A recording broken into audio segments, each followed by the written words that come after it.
The sustenance of life is on the battlefield in the next chapter of the Mobile Suit Gundam anime franchise. Welcome to my review of Mobile Suit Gundam Iron-Blooded Orphans, Episode 1.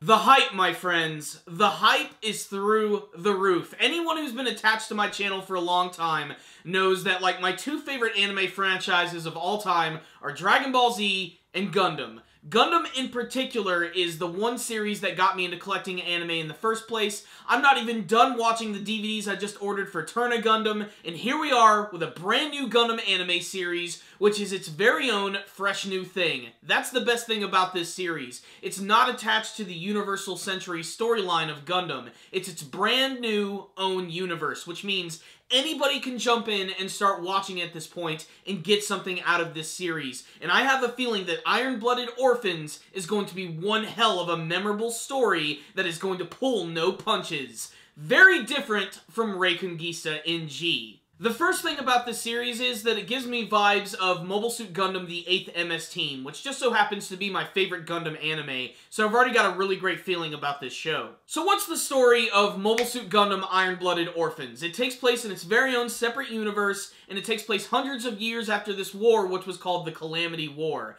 Mankind has colonized Mars, and Mars now wants independence from Earth.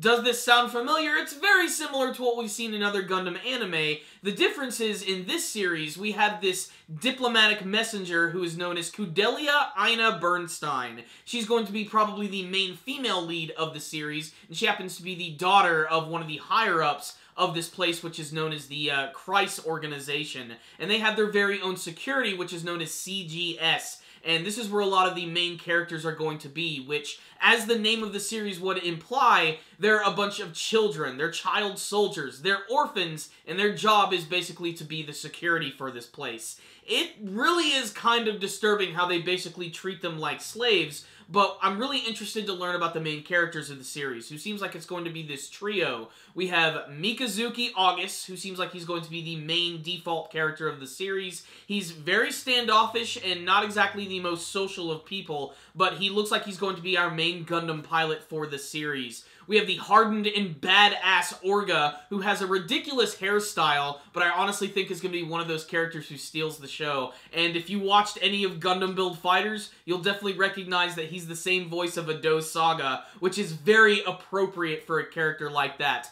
And then we have Biscuit, who's the chubby and very knowledgeable member of the group. These three together, I think, are going to be really the stars of the show. But I really can't wait to learn a little bit more about the relationship between Orga and Mika, because there's this little flashback at the beginning of the episode where apparently Mika has just killed someone with a gun, and it almost seems like Orga is the one who actually made him do this, almost as if he's sort of acting like as his slave and he's the master. It's a little strange and a little complex, and they don't get into it in this week's episode, but we do get to see what life is like for them working at CGS. And like I said, their life is actually kind of harsh. They also have to live with these things called whiskers, which are in their back, which are these like weird prongs which they use to actually hook themselves into their mecha. And that's another thing. The mecha in the series is very interesting. I almost thought they were going to go kind of old school with it, because in the first half of the episode, you see these like old mech warrior styled mechs, which basically are just tanks that are bipedal and have giant cannons on their shoulders.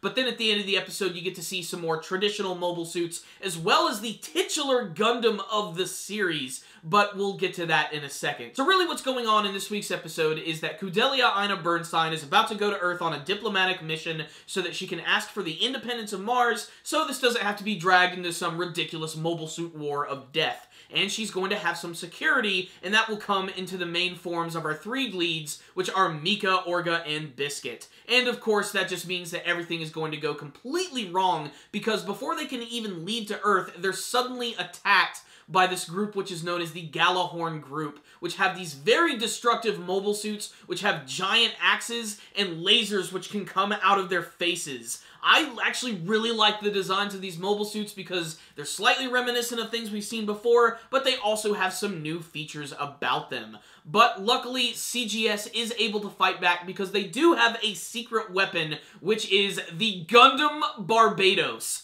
That is its name. They don't outright say it in this week's episode, but all of the promotional material will say its name, and I love the design of this thing. Again, just like the enemy mobile suits, it's kind of old, it's kind of new. I love the look of the crest. It's a little different from what we've seen, and it's giant lance, sword, weird gauntlet type weapon. I don't know what that thing is, but it's gigantic and destructive, and its entrance in this week's episode is really cool. How it explodes out of the ground with its weapon, slamming right into the enemy mobile suit. It's just some really intense stuff, and the animation in the episode just so happens to be awesome. Not just in the mobile suit battles, but in the mecha battles they have at the beginning of the episode, because they do have these like training sessions that they do with each other with them, and just the overall destruction of the episode is also kind of disturbing. And that's another thing about this series, since it's going to involve a lot of child soldiers. It's not going to be a very, like, sugar-coated series. Like, there's a lot of scenes this week that outright disturbed me when you had these two guards who were watching, which were just kids, who were just sniped from afar, and then you see them piloting these mechs, which just get absolutely destroyed by the mobile suits. It really is a disturbing show, which is showing the darkest side of war possible, and that is something that the Mobile Suit Gundam anime series has always tried to do, especially because despite the fact that it is basically a big action war series, it also has a very heavy anti-war message, and I'm sure we're going to see a lot of that as the series is going on. What I will say is, the first episode of the series was really damned exciting. So, what's the rundown on the first episode of Mobile Suit Gundam Iron-Blooded Orphans? My head is still spinning from all of the details from this week's episode. It's definitely an episode I'm going to have to rewatch a couple of times so that I can really start to appreciate the universe. But there's a lot of things that I really like about the show. First, just the tone. I think it's really good. It's definitely different from what we've had for the last couple of years with Gundam Build Fighters. I loved Gundam Build Fighters, and I will miss it. I know there's supposedly some OVAs that are going to be coming, but it is nice to get a more traditional war story Gundam series. And, you know, after Reconquista in G, which was a beautiful anime series, I just didn't care for the story. It was too hard to follow. It's good to know that in this episode, it was a little confusing at first, but by the end, I pretty much knew exactly what was going on and who was on whose side, so it's a lot simpler to follow. You know, the animation I wouldn't say is as good as Reconquista in G,